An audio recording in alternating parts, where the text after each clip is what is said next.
Namaste, Jai Bharat. The Pakistani YouTubers, they really used to be an entertaining lot.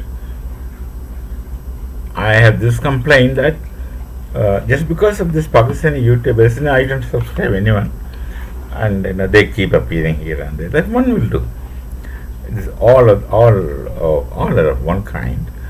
So it speaks of such very ridiculous kind of things, which are very very entertaining for any sane man of understanding. So, and they have these discussions.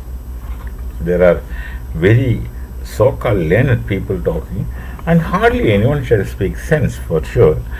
They speak of all kinds of things with all kinds of rhetorics. Perhaps that may be very fascinating to the viewers of their viewers, but it makes no difference. Just for us, it's more so of an entertainer than anything else. So we, instead of watching our TV comic shows, comedy shows, many of us look at these Pakistani YouTubers because they're live comedy.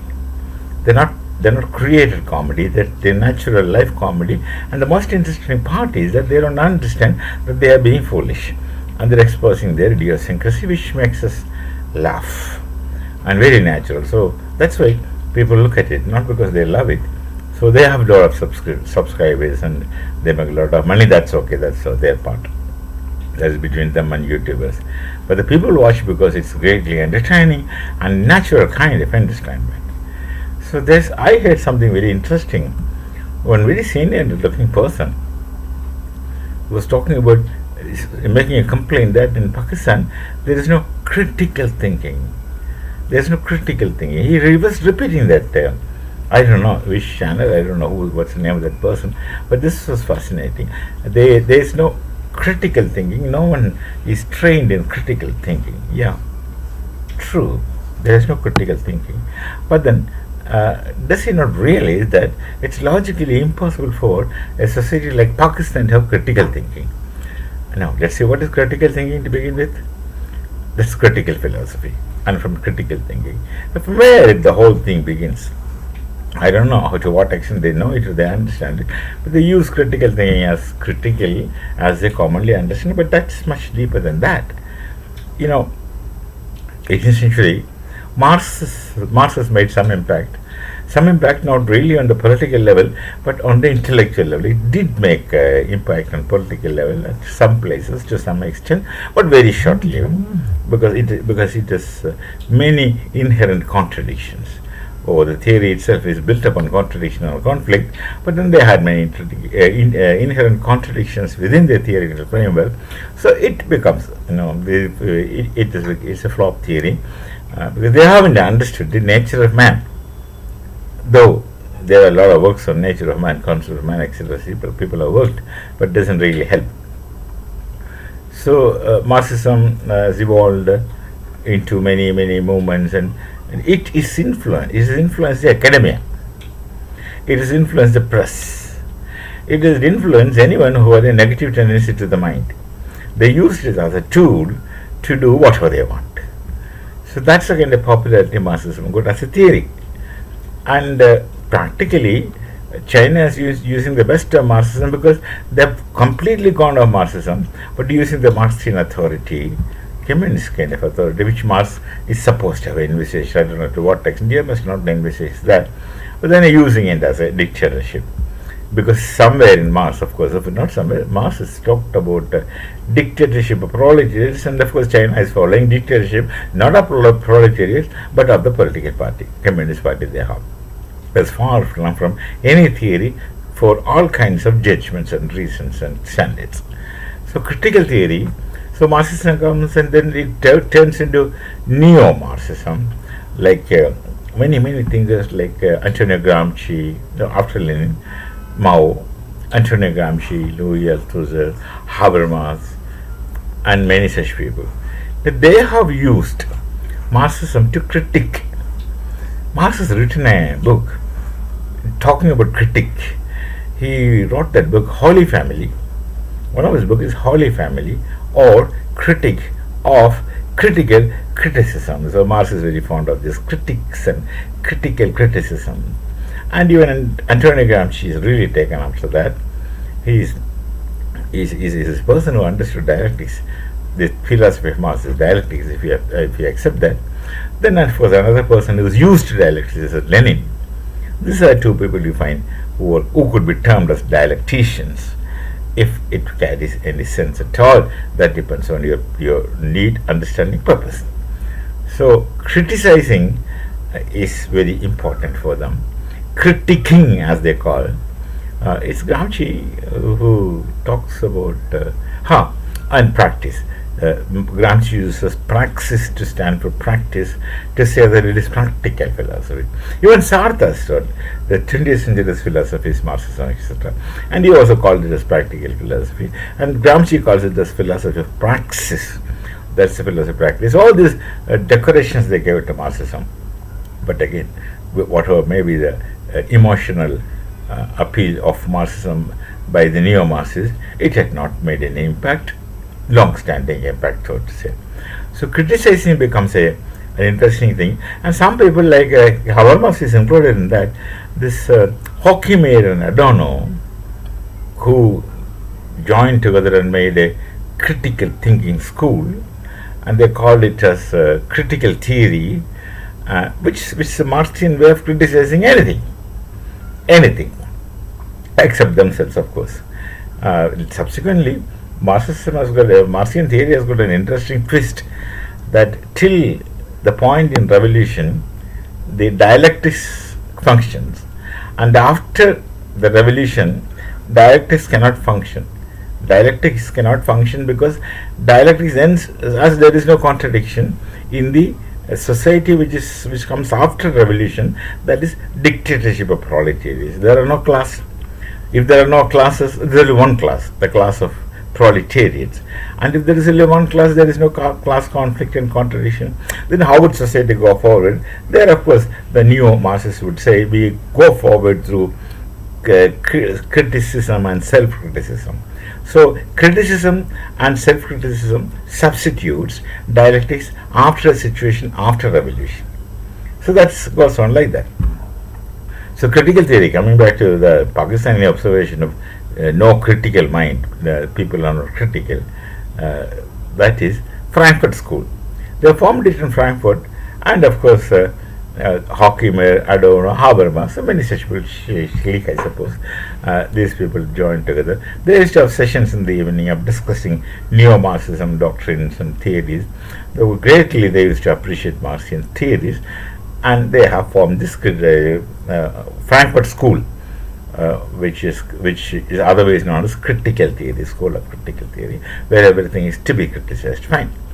But then subsequently Germany, they have thrown them out of Germany, and then they went to US and Chicago, where say some industrialist financial supporter who was inclined to this kind of thoughts, and the critical theory or critical school of theory and a critical theory school or the Frankfurt School functioned thereupon from Chicago.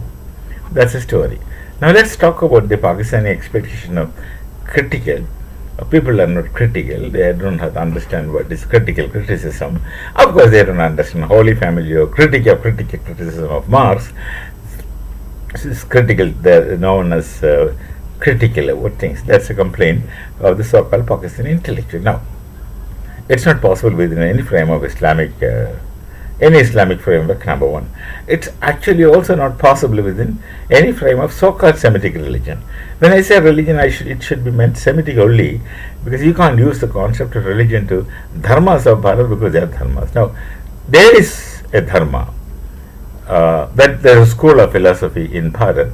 Philosophy is again not used for Bharatiya darshanas, they are darshanas. And there's a difference between philosophy and darshana which has to be maintained to get things very clear, to understand things very clearly. So the philosophy is different, which is speculative, and this darshana is experiential. Two methods of philosophizing, rather. So then we have 6 schools, Shad darshanas broadly. This is one school called as Mimamsa. Mimamsa is a real archetype critical philosophy.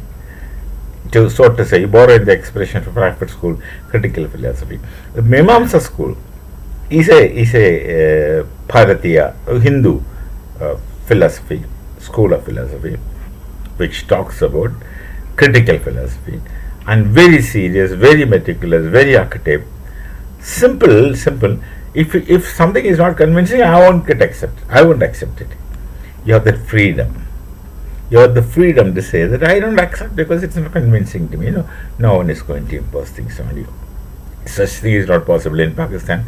So Pakistan can't aspire or dream of something being critical or being critical. It's impossible for them because given their framework of theology, their framework of society, it's totally logically impossible. If the thought is any possible, if there's any possibility, it's the Mimamsa school of thinking in Bharat. Two Mimamsas there, Purva Mimamsa and Uttara Mimamsa. Purva Mimamsa is Prabhakara Mishra broadly and Kumarila Bhatta broadly, both from south. And of course Uttara Mimamsa by and large Shankaracharya again from dark south, deep south. So they are the Mimamsa philosophers who are actually doing critical philosophy. They won't accept something which is not acceptable and they would reject. But then there's a difference between the critical philosophy in Bharat and the critical philosophy of Frankfurt School. That difference is so simple, subtle, and practical. That is like this. See, suppose a Mimamsa thinker like Shankara himself, he doesn't find the rituals meaningful. He doesn't find the concept of God which you handle as meaningful. He might be having a concept of God which is entirely different from what you have, with all kinds of different connotations. But he won't interfere in your thoughts. If you are getting influenced by him, that's fine. But he won't attack on your thinking to say that you are wrong, I am right. Now that is the fundamental difference between Frankfurt School and Bharatiya critical philosophy Mimamsa. So long as the postulate is simple like this, so long as it comforts you, so long as you find it meaningful, it's fine with you. I won't interfere. You get meaning, you find satisfaction, and of course you reach your objective. Your purpose is done, your objective is served. So I don't have to intervene. So long as you reach your goal, whichever method you adopt, it becomes irrelevant. So it may be critical philosophy, it may be Mimamsa philosophy, critical philosophy of Frankfurt School. It may be Mimamsa thinking. I won't accept if it is not convincing to me. I'll question. When you talk about rituals, I don't find it meaningful. Like sometimes Shankara himself we seem to have said Aham Nirishado. It means my understanding of God is entirely different from how you understand. And even Charvaka, who is supposed to be called as a materialist, of course he is a materialist, but to what extent is a materialist as you understand materialism in the European tradition is different. You can't use the word Nastika and Astika in Sanskrit standing for idealism and materialism because these two are different concepts. That conceptual mistakes people make at common level, that's fine, that's acceptable because that's ignorance. But when you go deeper, such mistakes cannot be, shall not be, must not be repeated. So Charvaka also doesn't believe in rebirth, but somebody else also doesn't believe in rebirth in the way you understand. Now there's a lot of, if you go into details, you understand things are clear and subtly clear, but at the surface level, periphery, it's more enigmatic.